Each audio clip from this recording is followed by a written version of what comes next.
This is a story about a world obsessed with stuff. It's a story about a system in crisis.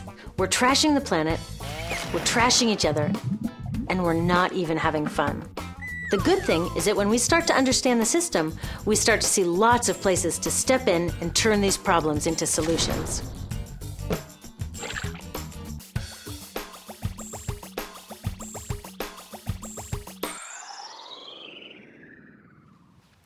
One of the problems with trying to use less stuff is that sometimes we feel like we really need it.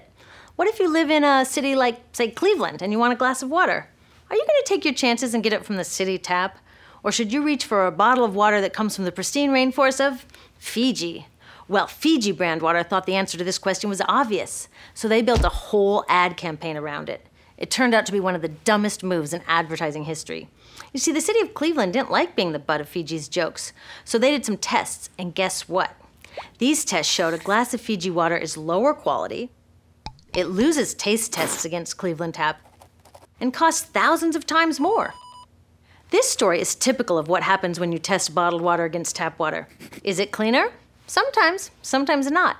In many ways, bottled water is less regulated than tap. Is it tastier? In taste tests across the country, people consistently choose tap over bottled water. These bottled water companies say they're just meeting consumer demand. But who would demand a less sustainable, less tasty, way more expensive product, especially one you can get for almost free in your kitchen? Bottled water costs about 2,000 times more than tap water. Can you imagine paying 2,000 times the price of anything else? How about a $10,000 sandwich? Yet people in the US buy more than 500 million bottles of water every week. That is enough to circle the globe more than 5 times. How did this come to be? Well, it all goes back to how our materials economy works, and one of its key drivers, which is known as manufactured demand. If companies want to keep growing, they have to keep selling more and more stuff. In the 1970s, giant soft drink companies got worried as they saw their growth projections starting to level off. There's only so much soda a person can drink. Plus, it wouldn't be long before people began realizing that soda is not that healthy and turned back to, gasp, drinking tap water. Well, the companies found their next big idea in a silly designer product that most people laughed off as a passing yuppie fad. Water is free, people said back then. What will they sell us next? Air? So how do you get people to buy this fringe product? Simple. You manufacture demand. How do you do that? Well, imagine you're in charge of a bottled water company. Since people aren't lining up to trade their hard-earned money for your unnecessary product, you make them feel scared and insecure if they don't have it. And that's exactly what the bottled water industry did. One of their first marketing tactics was to scare people about tap water with ads like Fiji's Cleveland campaign. When we're done, one top water executive said, tap water will be relegated to showers and washing dishes.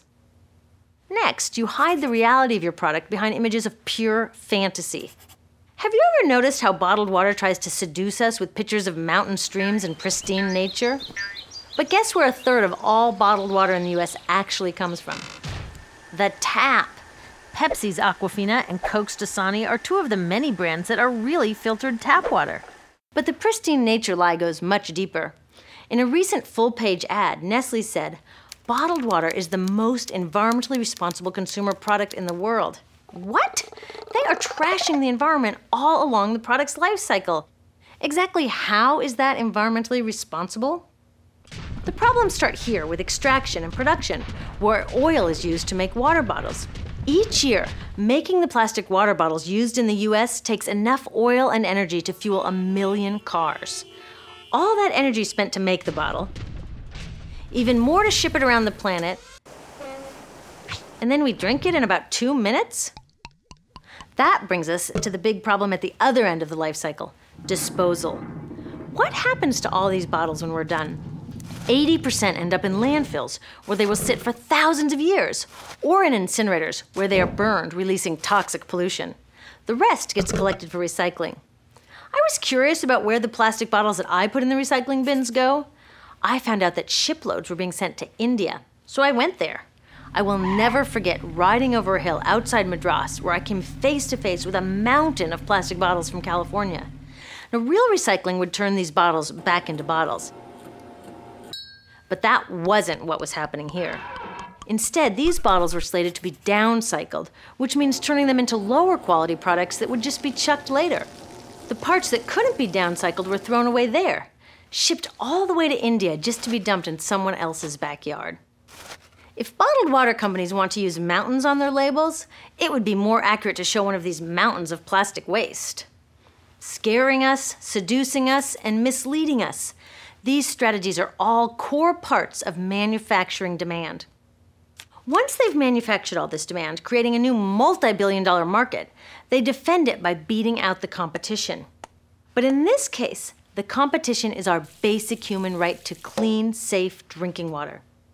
Pepsi's vice chairman publicly said, "The biggest enemy is tap water." They want us to think it's dirty and bottled water is the best alternative. In many places, public water is polluted, thanks to polluting industries like the plastic bottle industry. And these bottled water guys are all too happy to offer their expensive solutions, which keep us hooked on their products. It is time we took back the tap. That starts with making a personal commitment to not buy or drink bottled water unless the water in your community is truly unhealthy. Yes, it takes a bit of foresight to grab a reusable bottle on the way out, but I think we can handle it. Then take the next step. Join a campaign that's working for real solutions, like demanding investment in clean tap water for all. In the US, tap water is underfunded by $24 billion, partly because people believe drinking water only comes from a bottle. Around the world, 1 billion people don't have access to clean water right now. Yet cities all over are spending millions of dollars to deal with all the plastic bottles we throw out. What if that money was spent improving our water systems, or better yet, preventing pollution to begin with? There are many more things we can do to solve this problem. Lobby your city officials to bring back drinking fountains. Work to ban the purchase of bottled water by your school, your organization, or entire city. This is a huge opportunity for millions of people to wake up and protect our wallets, our health, and the planet. The good news is it's already started. Bottled water sales have begun to drop while business is booming for safe, refillable water bottles. Yay!